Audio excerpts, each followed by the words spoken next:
Hello, comics people! Ako si Mel Kasipit and I'm pleased to announce our official collaboration with the Philippine International Comics Festival 2025 happening on July 5 and 6 from 10 a.m. to 8 p.m. at Megatrade Hall 2 SM Mega Mall. As part of this partnership, we'll be conducting special interview series featuring creators launching new titles at Pikoff. These interviews will be available on this podcast and sa YouTube channel ng Indie Comics Podcast. Ayan. So with that, I'd like to introduce Miss Patty Ramos and Viel Vidal. Ayan, welcome to the show. Hello, thanks for having us. Ayun. Thanks for this, So man. habang nag-aantay tayo ng habang nag-aantay tayo nanonood, let's share the link ng live para maraming makanood. So nandun lang sa Indie Comics Podcast Facebook page. Yan. So while we're sharing the link nung live, gusto ko lang i-remind yung mga tao na yung Indie Comics Podcast ay may YouTube channel at doon ko nilalagay lahat ng mga episodes, na previous episodes sa pinakauna. Tapos ina-upload din namin sa Spotify, Google Podcast, ng inyong paborito podcast platform. Ayan. So, Patty, please introduce us to your new comics. Ayan. What it's about? Okay. So, yung bago naming lumang comics is Sibol Issue 2. Siya yung second installment namin dun sa supposedly epic na medyo mas mahabang story namin, which is Sibol. So, Sibol is a coming-of-age comic about a Tigbolan prince. So, based siya sa Philippine mythology, Tikbalang, and yung si Huni, yung diwata namin, which is um, parang based siya dun sa fallen diwata myths. And then, they just go on adventures together and find out more about themselves and the world that they live in. Yun. Read more to find out more. Yun na lang ang masasabi namin.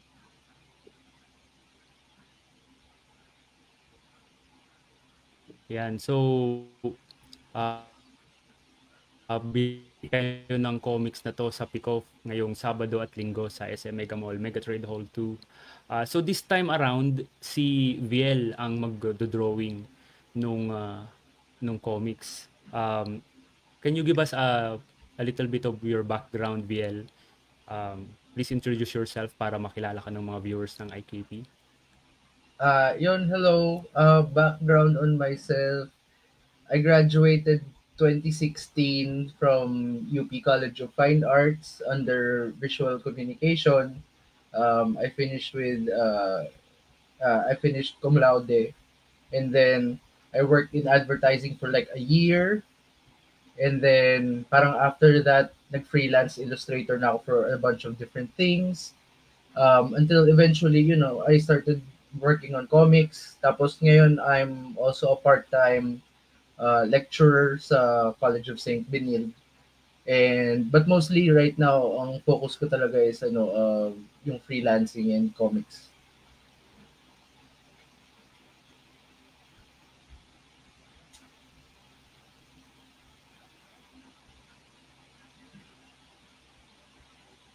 Nakamute ka ata, Mel. Oh, sorry. Ayun. What about Patty? Please introduce yourself para makilala ka ng Indie Comics Podcast people. Oo nga pala. Ako si Patty. Isa po ako educator, and I also graduated cum laude from the University of the Philippines College of Fine Arts. Actually, doon ko nakilala si VL kasi para ako kaming Viscom graduate. Ayun, currently I'm also teaching kaso hindi ako college. Ano naman, grade school yung tinuturo ko. And then, I also teach art. So, yung may sarili din akong comics talking about that, which is called Healing Space. Aside from that, I'm also a freelance illustrator and comics artist. So, ayun. Ayun. Pare-pares pala tayong educators. Nagtuturo din ako ng part-time sa National University. Oh, sa Manila. Oh, nice. Oh, nice. Ayan. Anong So, college? pare-pares tayong teacher. Communication. Nagtuturo ako ng multimedia saka basic photography and videography. Yan sa mga estudyante. Oh. Actually, parang mas gusto kong ituro yung art kasi art naman talaga yung hilig ko din Pero nagkataon na yun yung available. And meron naman akong background dun sa ganun. So yun na lang tinuturo ko. Ayun. Pero hindi ako yung bida dito, kayo. Ayan. Pag-usapan natin yung comics nyo. Yung Sibol. Can you tell us more about Sibol? Paano nyo siya naisip? Kasi parang more on siya, yung origin story, 'di ba, ng parang sa Philippines, tama ba? What made you interested dito sa ganitong klaseng topic? Ayun, ako muna. Inisip namin ni Viel na gagawa kami ng story together, para mag-iisip kami ng story together para sa pick-off. And then para mag-apply kami to the batch. And then yun naisip namin is medyo iniba namin yung take dun sa Philippine mythology, imbes na literal na tikbalang tsaka diwata, medyo iniba namin. Tapos pareho kaming fans ng mga tabletop role-playing tsaka yung mga shows tulad ng Avatar: The Last Airbender. So yung mga ganong malalaking world na nakaka-appeal sa mga mas nakababata, dun kami humugot ng inspiration. Tapos gusto din namin ng something na may commentary on gender roles dito sa Pilipinas, yung mga toxic masculinity, ganun-ganon. So, sabi namin, okay, ito na yung nabuo, yung Sibol na yung nangyari after namin yun pag-usapan. Tsaka talagang, I would say na ito talaga yung collab na hindi lang ako yung nagsusulat, tapos inutusan ko lang si Viel. Talagang pareho kami may sariling entry dun sa kung paano yung naging yung story, tsaka yung mga characters, tsaka yung kung paano namin kinikwento talaga. Yun. Yun. Actually, siya it's more of fantasy rather than origin.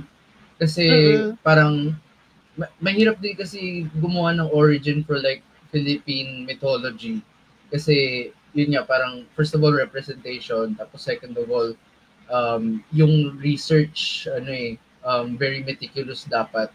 So ang naisip na lang namin is we made it fantasy para we could play around with it. You know, parang kasi kunwari sa D&D or mga ibang other fantasy genre, parang yung mga isipin mo yung mga mythical creatures na dapat hindi talaga nag-meet. Pinagsama-sama namin tapos gumawa na lang kami ng sarili naming story. So parang yun yung Sibol yung kinalabasan nun. Oo nga, kasi naalala ko nung nag-grant yung CCP, nagagawa ka ng comics na tungkol sa Philippine mythology. Kailangan mong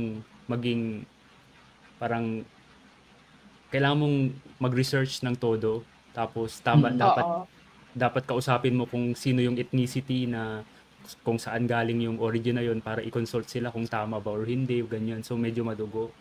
So ito, so medyo talagang siya, free kayong gawin yung world building nitong Sibol.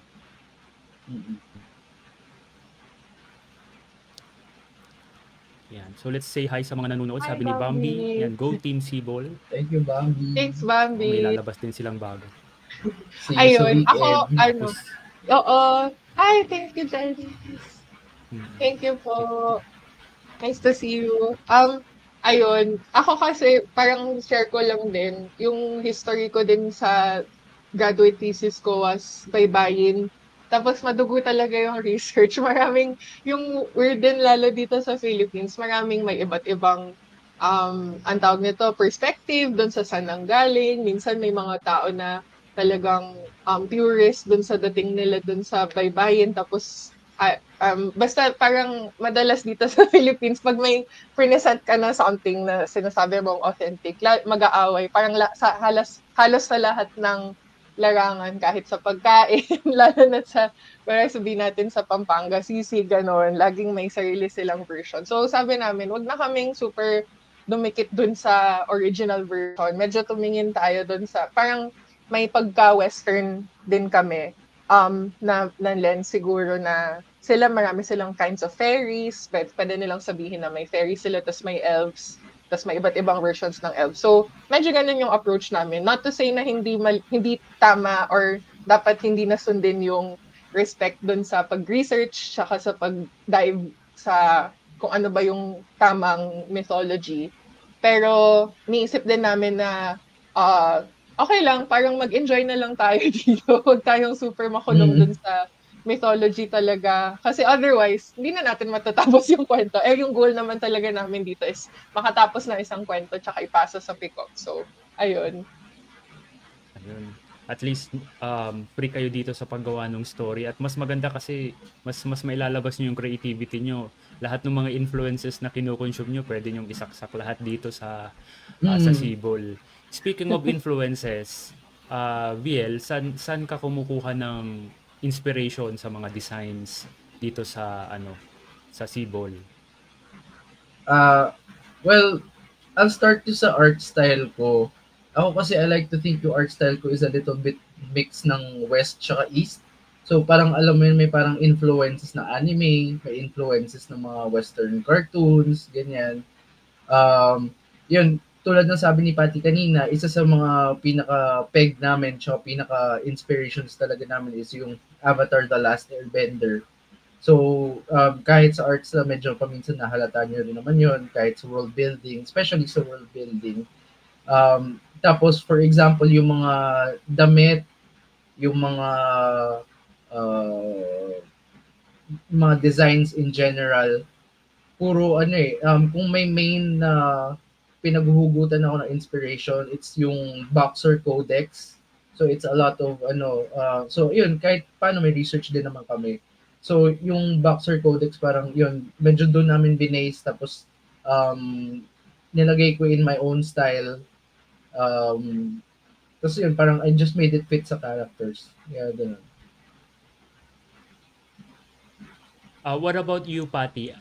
Napansin ko na lumalabas dito yung pagtuturo mo sa mga kids.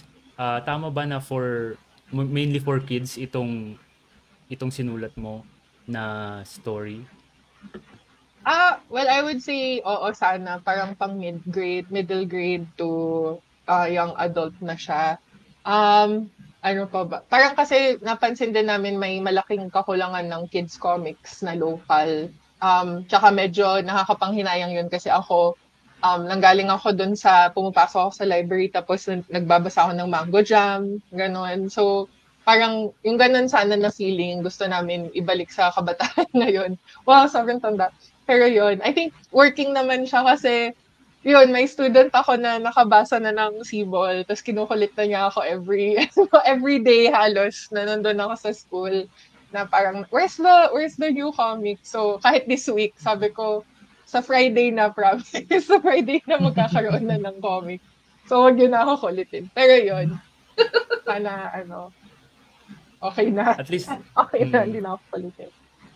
At least alam mo na di ba? Gustong-gusto nila yung story na ginawa mo. So, yun naman talaga yung measurement ng kung maganda or hindi, kung nagustuhan ba ng target audience, di ba?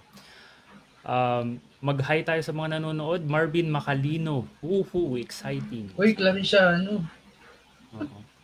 Tapos sabi ni Isa Songko ng Kwentsu. And Marvin.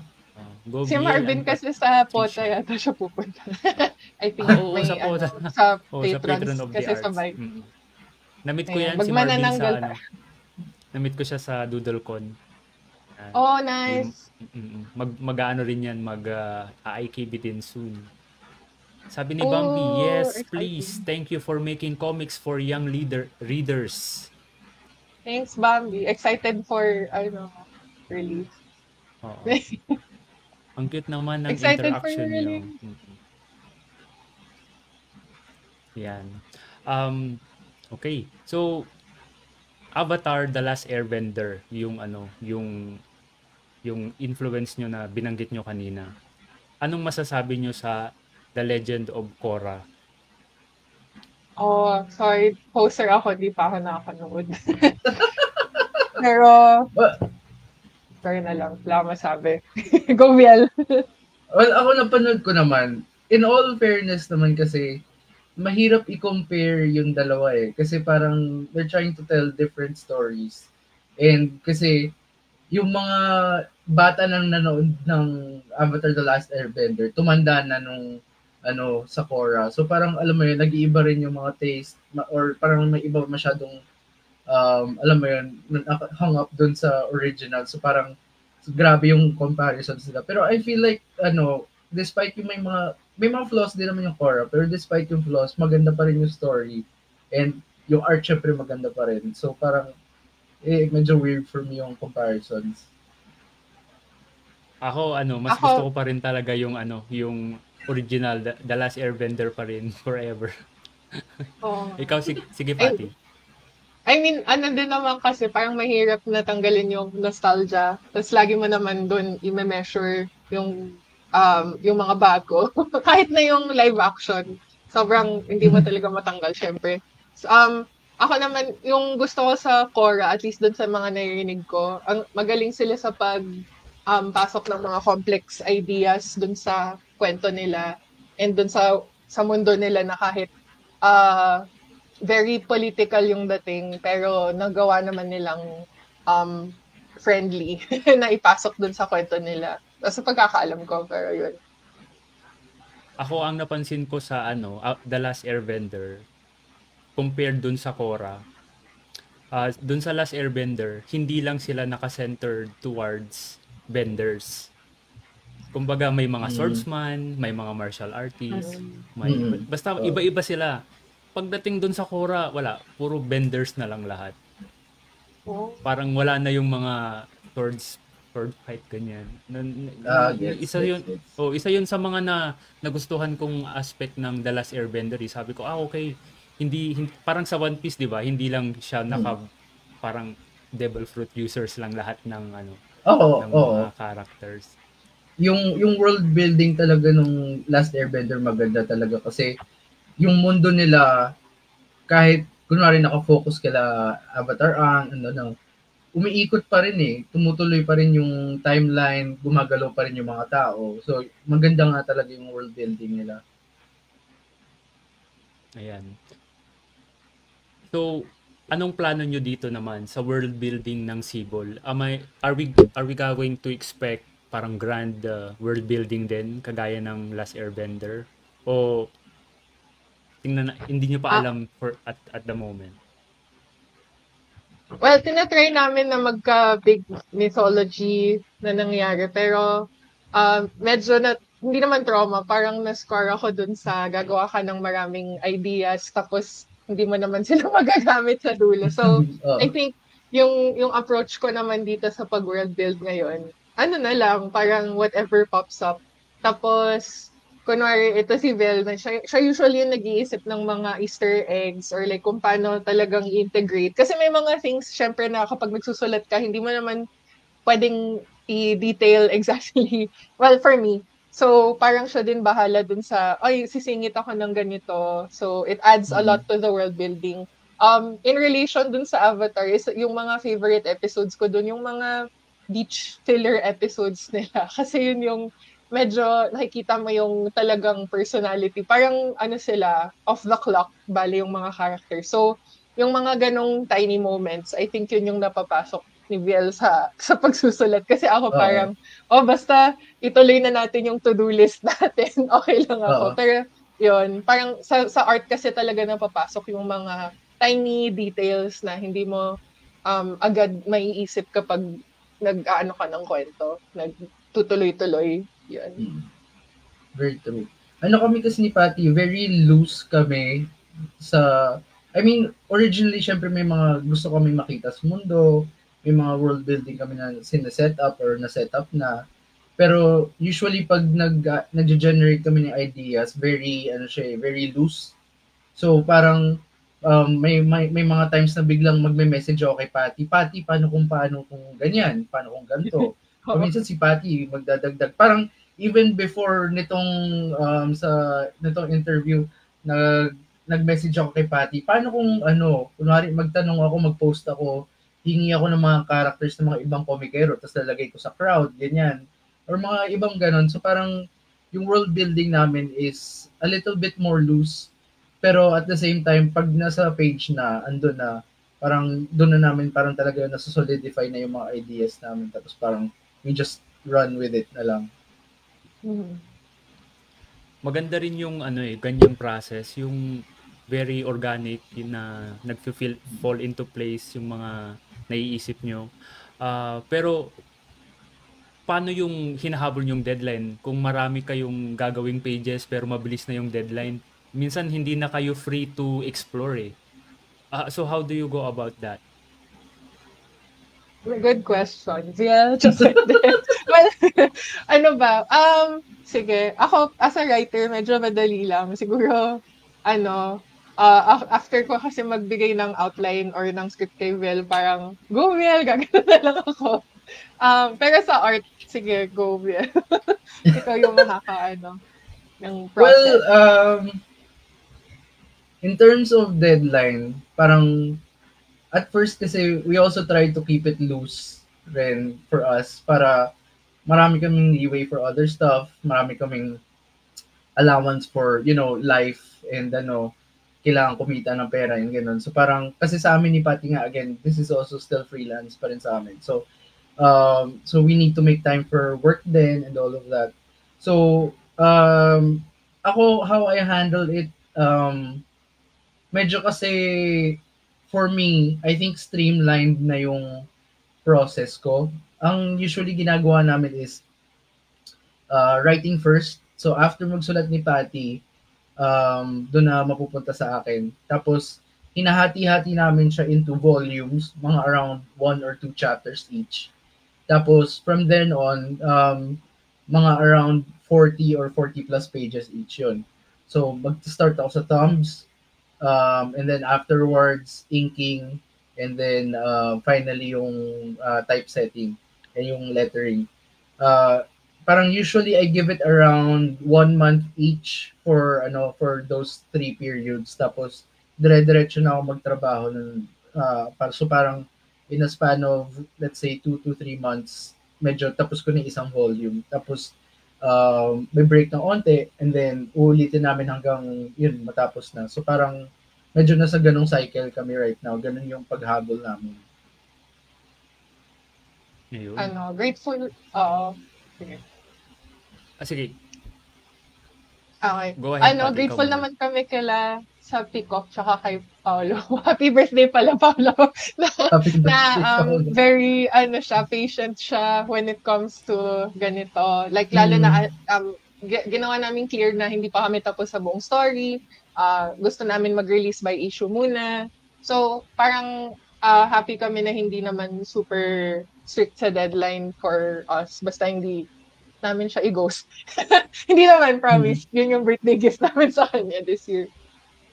Yeah. Parang umuusad naman kami, pero sometimes it's a little bit slow.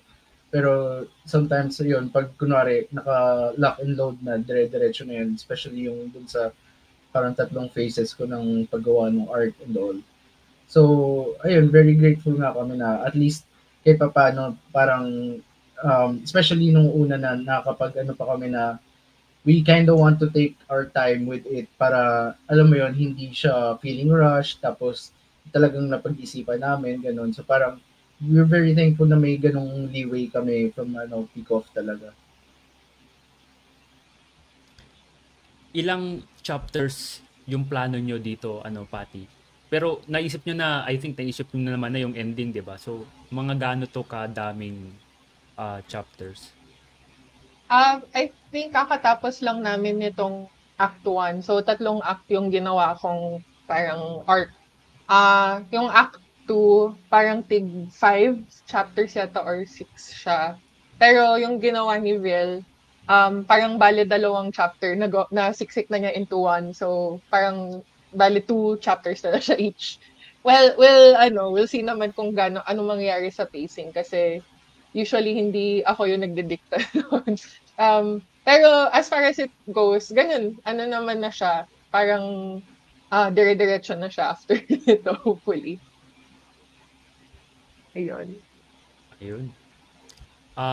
Mag-hi ulit tayo sa mga nagko-comment dito sa live stream natin. Sabi ni Marvin Macalino, yes, sa POTA ako magbo-booth. Haha, buhatin ang bandera ng Claret VL.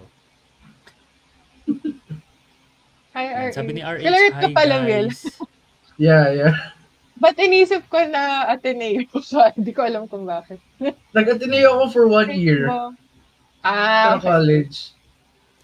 Sabi ni okay. Bong Redila, congratulations sa bagong book. Thank you, Sir Bong. Thank you po. Reg Kirap.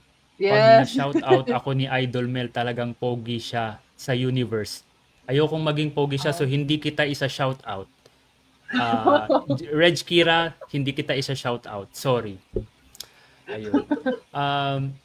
Okay. Sino yung mga influences nyo, kayong dalawa? Ikaw, Pati, alam ko, artist ka din and marami ka rin nagawang mga children's books. Sino yung mga influences mo sa art at sa writing? Pag sa art, puro talagang marami sa kanila nabasa ko na nung kabataan ko. So, unahin ko yung mga local. So, syempre sila Miss Beth Parocha, sila Albert Orr, si Kenny Tai. Marami pang iba. Sorry, hindi ko sila laging na-memorize. Pero, yun, ang crazy lang na parang, ngayon nakakahalubilo ko na sila. And parang, ang tawag nito, hindi pala sila ganun ka unapproachable as nung bata pa ako. Sino pa ba yung mga foreign? Sa foreign naman, si Brett Hellquist, siya yung illustrator ng A Series of Unfortunate Events. Sino pa? Si Dave McKean, siguro for sure. Shout out din, pero nakita ko din siya sa Lakes International. Tapos parang, what? Ayun, lang, weird pala. Totoong tao pala sila. Yung mga illustrators na naging influence ko. Doon naman sa writing, hindi na ako nakakapagbasa masyado now, pero marami akong nagiging nababasa or napapanood na parang how to write, ganon. Tas malaking tulong talaga sila. So, yun, mas doon na ako nakafocus ngayon. Ikaw naman, Biel. Well, dati, bago kami naging friends, talagang naglulok ako kay Tristan Yuvienko, which is also Clariciano din apparently. Okay. Tapos upper batch din sa amin sa fine arts noon. Tapos parang after college, naging friends kami through the internationally, hindi masyado halata sa Cebol, pero ang talagang idol ko si sa comics si Dan Mora, tapos si Jorge Jimenez. So parang yung mga yon talaga. Yan. Sabi ni Bernard Kenneth Peña, congrats. Thanks, Bernard. Thank you, BK. maraming nanonood ngayon. Wow. Good omen. Sana itong lahat ng mga nanonood, bumili kayo sa Sabado at Linggo. Punta kayong Pico. Punta kayo ng Pico. So, Patty and Viel, why do you think important yung mga comics conventions na tulad ng Picoff para sa mga creatives na katulad natin at para din sa mga fans ng comics? Kasi ang dami ng event maraming mga event, pero very few yung mga events na centered lang sa comics. Well, ako, gusto ko yung opportunity na magsama-sama lahat ng comics creators. Kasi doon tayo makakapag-fight to the death. Joke lang. Hindi kasi, hindi diba sabi natin before na wala tayong friends. Hindi, pero... sumali ka ba sa artist battle? Grabe. Hindi, actually, hindi kasi ako pupunta ng Sunday. So, hindi ako makapasok ng Sunday. Pero yun, for me, important nga siya kasi, yun, parang building community, parang isa siyang malaking Christmas party. Pero every quarter siya or every month nangyayari. Tapos yun, may mga support. Talaga, parang bilang yung job mo as an illustrator, mag-isa ka lang sa kwarto, ganun, tapos hindi ka nakakapag-usap sa mga tao. I think maganda din yung mga conventions na to kasi parang doon mo talaga nakahalubili yung mga taong usually work from home lang.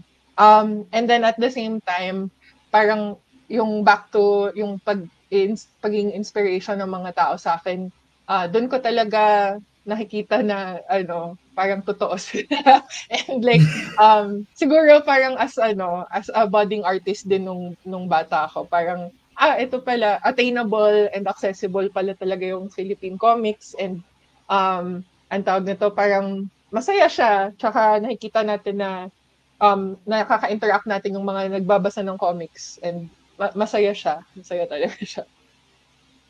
Ikaw, Biel, may idadagdag ka? Well, mostly agree naman ako kay Patty.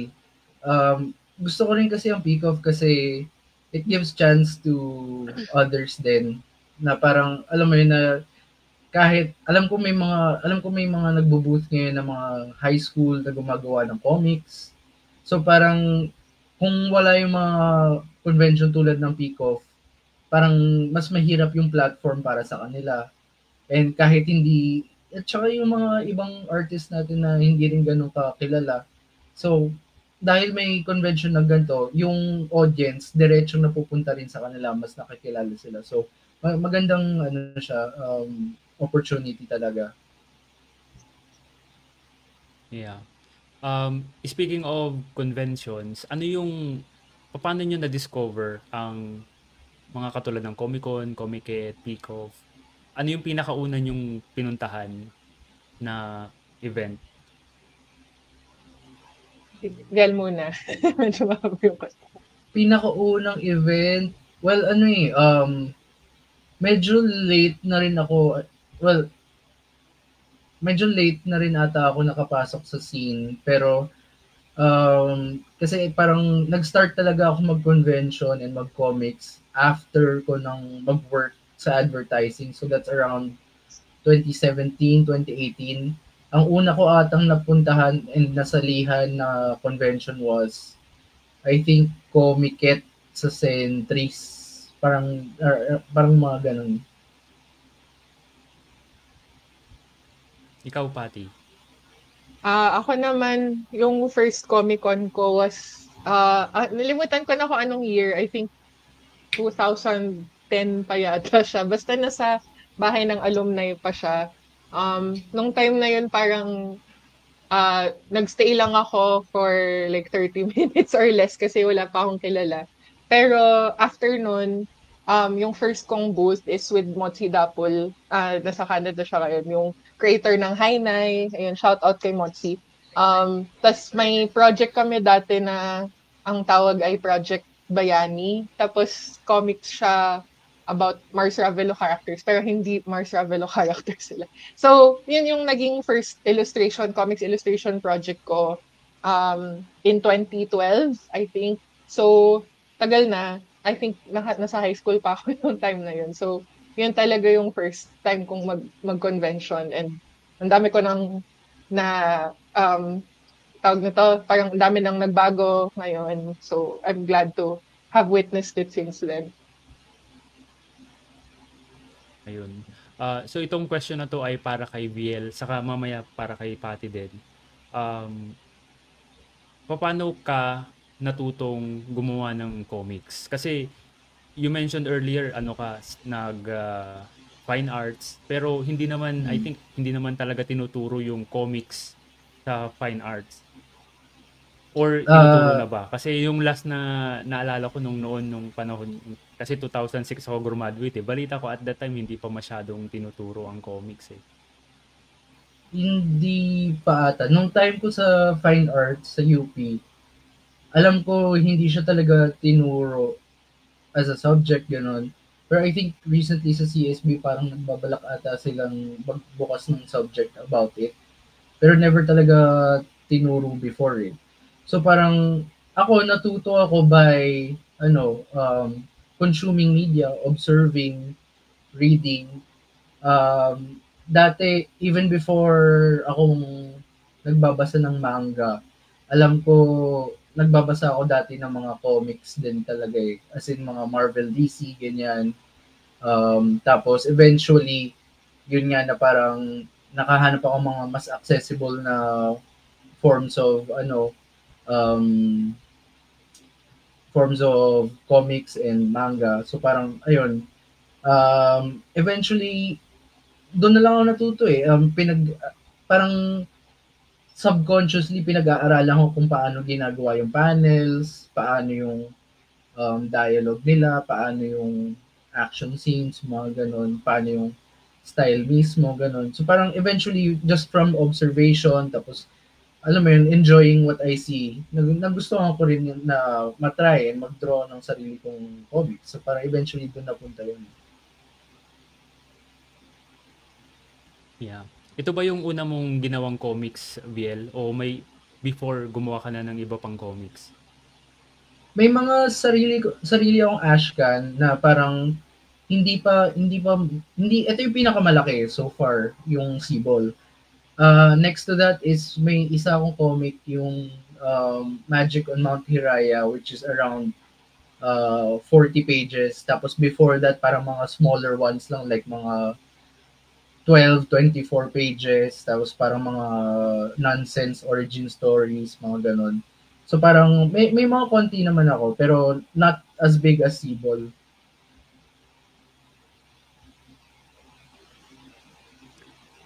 Ikaw, Patty, paano ka natutong mag-comics?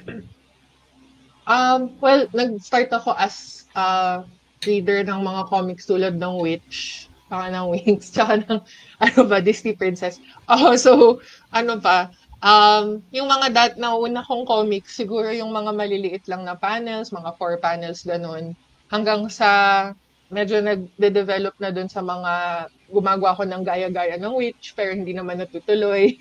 Mga bootleg, parang tawag dito, Temu version ng mga favorite kong comics. Pero hindi ko siya siguro na seryoso or na parang hindi ko nakita yung kung paano talaga gawin nang hindi siya yung sunod-sunod lang na pictures na wala masyadong pinag-iisipan until siguro nabasa ko na yung mga mas recent, like yung kay Dad Balagtas, ganon. Pero before nun, parang akala ko isang klase lang yung pwede mong gawin.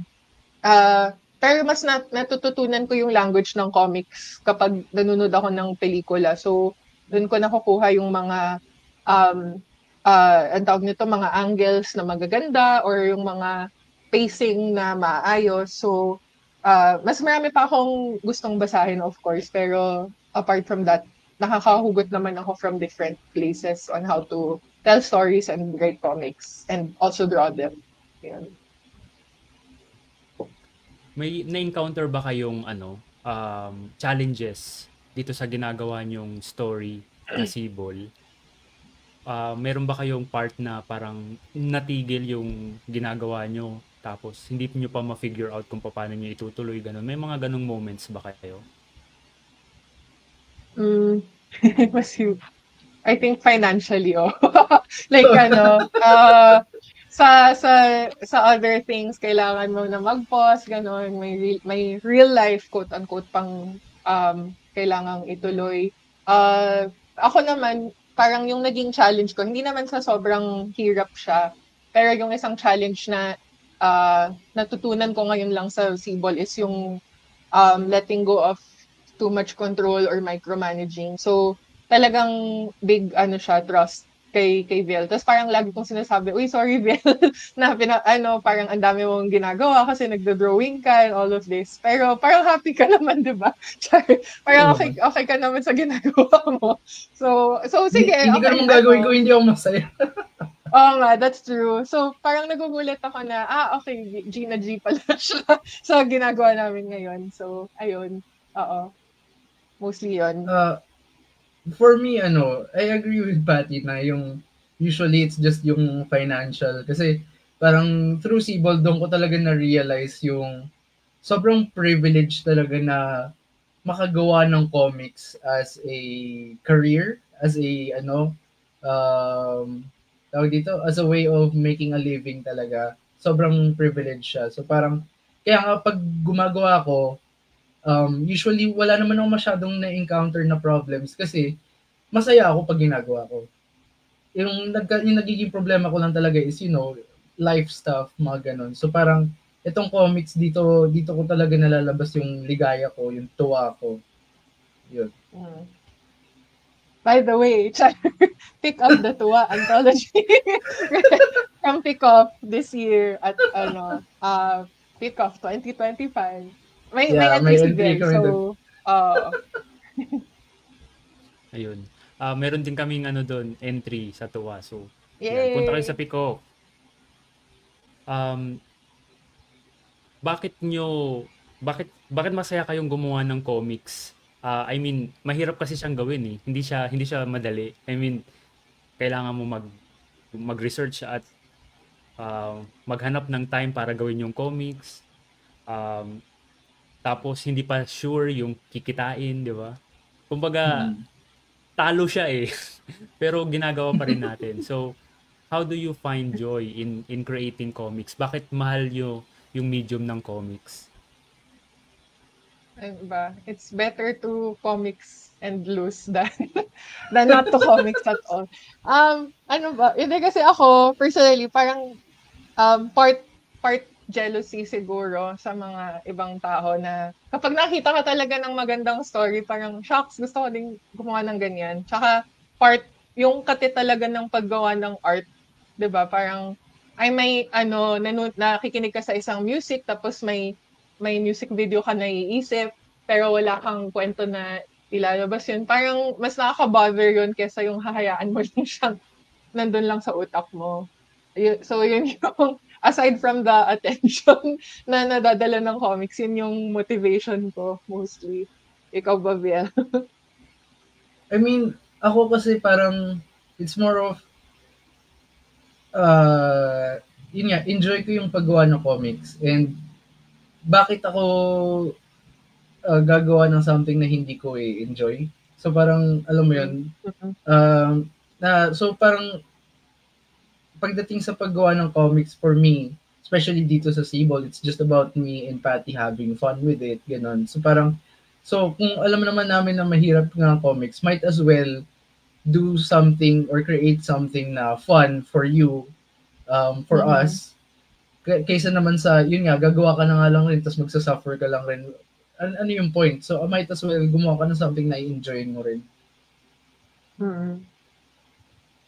Medyo, related din siguro. Parang, may isa din akong comic na ginagawa ngayon. Tapos yung kwento ko is, pwede ko namang, yung sketches ipasok na lang sa OpenAI or something. Tapos hayaan ko na lang na siya na lang yung watercolor, blah, blah, blah. Pero, parang pag natapos mo yun, ano na yung meron sa'yo? Parang, okay, tapos na, hindi ko na nagawa yung fun part. So, yun lang, parang, pwede ka namang hindi maghirap, pero mas gusto nating naghihirap tayo. Kasi masaya. Yan. Ang point, kaya tayo naging masaya dun sa output dahil pinaghirapan natin yung isang bagay. True. Parang halimbawa, binigyan ka ng sapatos. Hindi mo ma-appreciate yung sapatos eh. Pero pag pinag-ipunan mo yung pinambili mo ng sapatos, magagalit ka kapag inapakan yun. Kasi love na love mo yung sapatos na yun eh. Pera mo yun eh. Karang ganun. Ayun.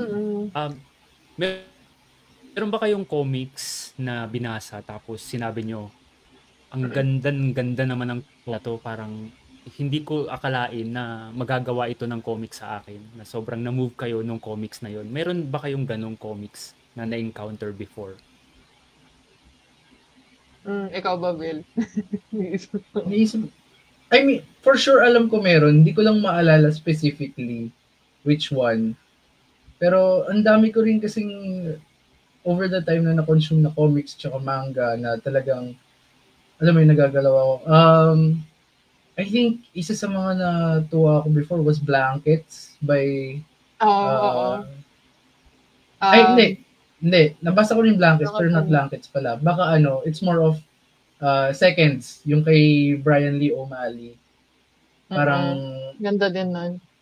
Oo, it's not just the story, it's parang nung nakita ko yung art style niya, nung nakita ko yung art niya mismo, parang doon ko naisip, parang shit, na parang pwede pala akong gumawa ng something like this. Pwede pala akong gumawa ng art style na hindi specifically Marvel, hindi specifically DC, Oo. something na ganito. So parang nakaka-inspire din in other ways. Ikaw ba, Patty? Oh, same na parang, ay, meron palang style na hindi lang manga. Like, ito yung, inano ko rin about Comic-Con before, lagi ko nakikita either Marvel, DC, or manga lang yung style. So, kapag nakikita ko yung mga kay Craig Thompson, yun nga yung Blankets, or yung seconds ni Brian Lee O'Malley, or yung mga local lang na comics, sobrang, okay, acceptable, quote-unquote, acceptable pala yung ganitong style. Yung siguro parang isa dun sa comics na, shocks, sana ako yung gumawa nito. Yung, yun nga, si Dead Balagtas, kasi sobrang talino, tsaka parang, ang tawag nito, yung pacing niya talaga, tsaka yung mga metaphor, parang ito na yung perfect comic siguro na may isip kong gawin. So, ayun, tsaka ano pa ba, tingnan ko yung ano ko ngayon. Yung Sawala ni Renren Galeno. Ganda I nun. agree na ano talaga siya. I think isa siya sa magiging classic talaga ng Filipino comics. For sure. Calling it now. Oo, ang galing-galing ni Gren, ang galing-galing ni Dead Balagtas. Na it's about time na makilala din yung mga female komikeros na gumagawa kasi yung comics noon parang dominated siya ng mga males eh. Pero ngayon, daming magagaling na puro babae. Yan, nandyan sila Patty. Sino? Yan. Char. Sila Tepay. Well, thank Si you. Tepay, sikat na sikat yung gawa niya eh. DKBK. Grabe. Sikat na sikat. Ako, isa sa ano ko talaga, isang idol ko dati si Steph Bravo. Baka ma-creepy siya kasi sinabi ko na rin sa kanya dati na lagi ko siya nakita sa Inquirer, tama ba? Oo, Inquirer yata siya. Inquirer. Tapos, ayun. Tapos parang, syempre hindi ko alam yung itsura niya or anything, pero ang cute na kita ko dun sa style niya and laging siya yung iconic na, si Guyito, tama ba? Yung mascot, yung dinodrawing niya. So, matagal naman na yata yung mga babae. It's just that sumasakto na yata. Parang hindi yata sila mas nakikilala. Yun. Oo. Ayun.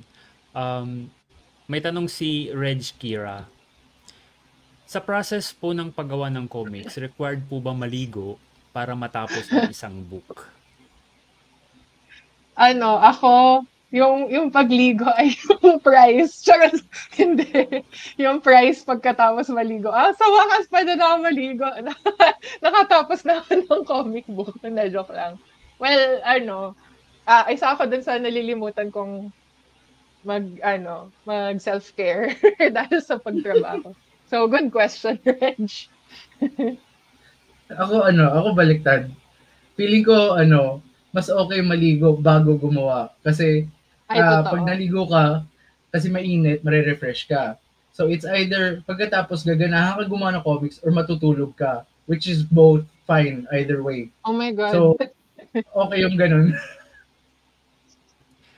Nung time na, palagi kong ginagawa yung comics ko. So, nag-drawing ako. Tapos, kapag napagod na ako, saka ako naliligo para, mabuhusan ka ng malamig na tubig. O, sige, game na ulit. Totoo.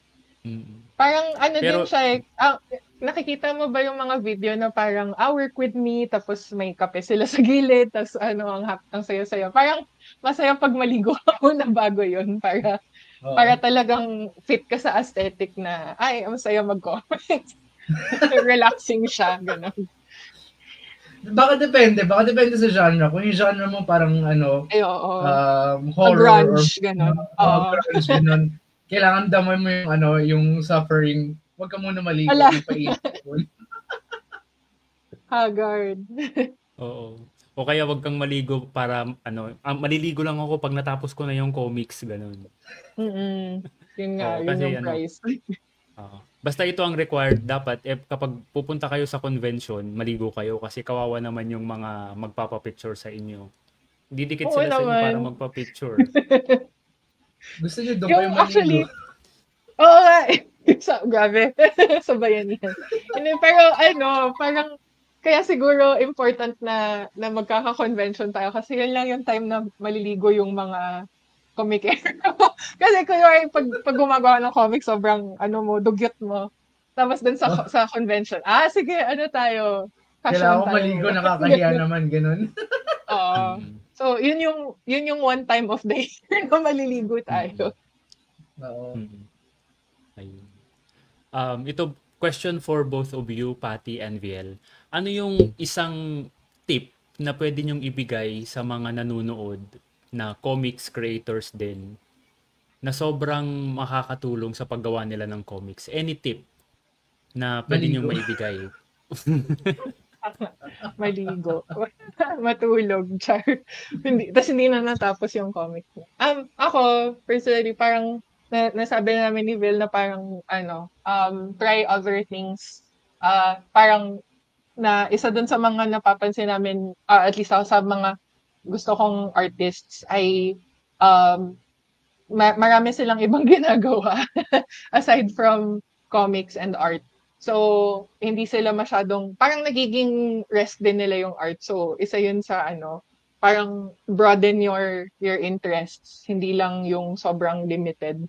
Kunwari, yun nga, magandang example si Dad Balagtas kasi lawyer siya, ganun. Yung gumawa ng The Meek, so sino ba yun? Si Hershing Dershing Helmer. Basta, webcomic siya. Isa siyang biologist, ganon. So, ayun, parang lumabas ka and touch grass. yung naging, yun yung naging advice ko. Ayun. Go, Will. I mean, agree naman ako kay Patty nga doon na, yun nga, na it's good to get, to find interest in other things kasi na-influence rin yung nagagawa mo eh. Parang madalas dati pag tinatanong sa akin, how do you get over an art block? Kasi ako usually never naman ako na art block. Parang ang sagot ko sa ganun is consume media. Na parang manood ka ng series, magbasa ka, support local, maghanap ka ng something sa Peacock na never mo pa nabasa, baka ma-inspire ka. Aside from that, ang masasabi ko is siguro I guess underrated especially for a lot of artists is matulog ka. I mean, it sounds like a joke right now, pero totoo yun eh. Parang, if you have enough sleep, parang, alam mo yun, nare-refresh yung utak mo. You get to think of ideas differently. Parang, yun nga, yung method na, I forgot yung actual term for it, yung tinatawag ko na step back method na parang, you take a step back to see parang to see the art as a whole or parang to let it breathe lang for a while and then you go back to it para you could see other things. Parang part of that is sleeping. Sleeping kasi parang, alam mo yun, nahihiwalay ka from the work, hindi ka masyadong focused on it. So parang after a while, ma-refresh ka, tapos may isip na, this idea doesn't work or parang biglang magkakaroon ng bago ideas. And then, yung physical health mo rin as it is, parang it helps din with your mental health eh. So if your health, alam ko it's weird coming from me na nanggagaling health tips, pero if you're physically healthy, it also helps you mentally rin. So parang kahit let's say na hindi ka necessarily fit, pero alam mo yun, you get enough rest. Parang it really helps and refreshes your body talaga eh. Ayun. I agree sa sinabi niyong dalawa. Healthy body, healthy mind, and vice versa. Kung hindi healthy yung mind mo, hindi magiging healthy yung body mo. So, kainin niyo yung inyong mga gulay, matulog kayo ng maaga, or matulog kayo ng tama. Yung mga artist kasi, mga nagpupuyat yan madalas eh. Kayo ba morning person o night person? Kasi ako, sa gabi ako madalas mag-drawing eh. Ako depende sa body clock. Oo, kung saan mapapadpad. Ako, parang napilitan lang akong gumising ng maaga kasi nga, school. Kasi 8 a.m. yung pasok namin. Tapos, yun. Parang, pero as much as I could, parang in-extend ko na rin yung oras ko dito. Ayun. May comment si Jason Jaludi Ramos. Mga idol ko pala to eh. Ay, thanks, Idol. Jason. Ayun. So sobrang bilis ng oras. Mag-iisang oras na tayo. Alain nyo yun. So sasayan ng usapan natin. Ang bilis-bilis ng oras. So we would like to invite everyone na pumunta kayo sa Pick-Off this coming Saturday and Sunday sa SM Mega Mall, Mega Trade Hall 2. Yan. Patty and Viel, where can we follow you? Ano yung mga art accounts nyo na pwedeng i-follow ng ating mga viewers? Ako, Art of Patty Ramos. So, P-A-T-T-I. Yan, yan nasa screen. Yan. Ramos. So, nasa Facebook and IG lang ako. Yung iba, fakers yan. Char. Yan. Posters. Anyway, go Biel.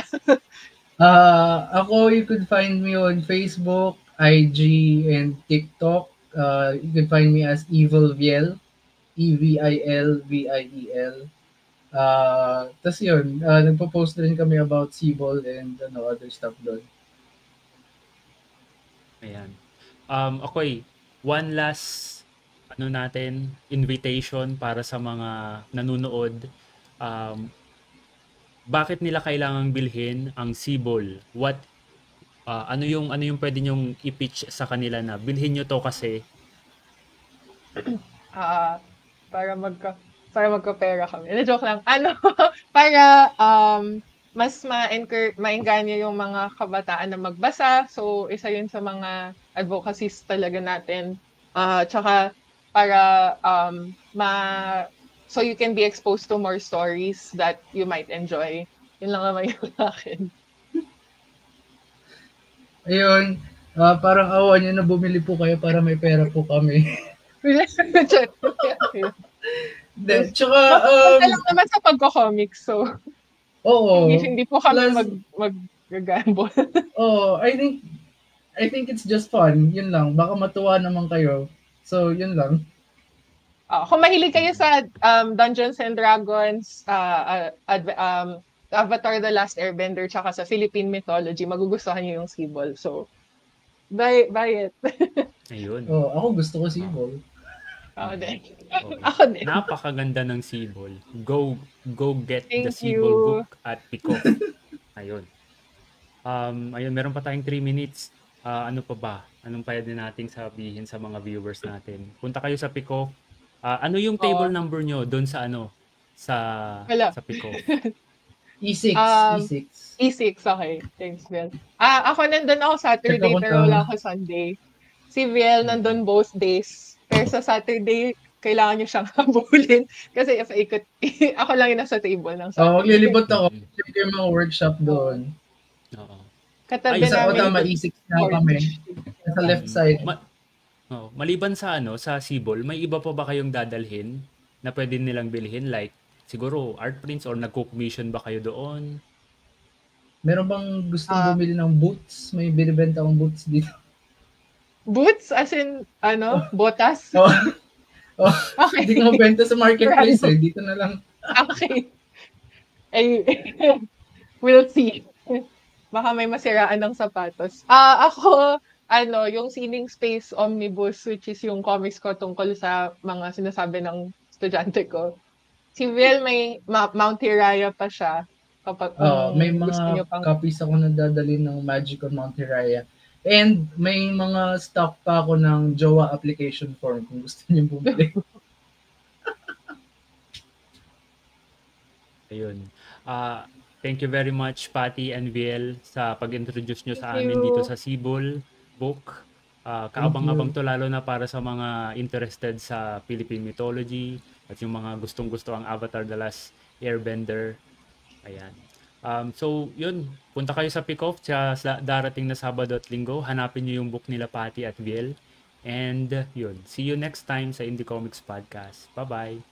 Thank you, IKT. See you. Thank you. See you guys.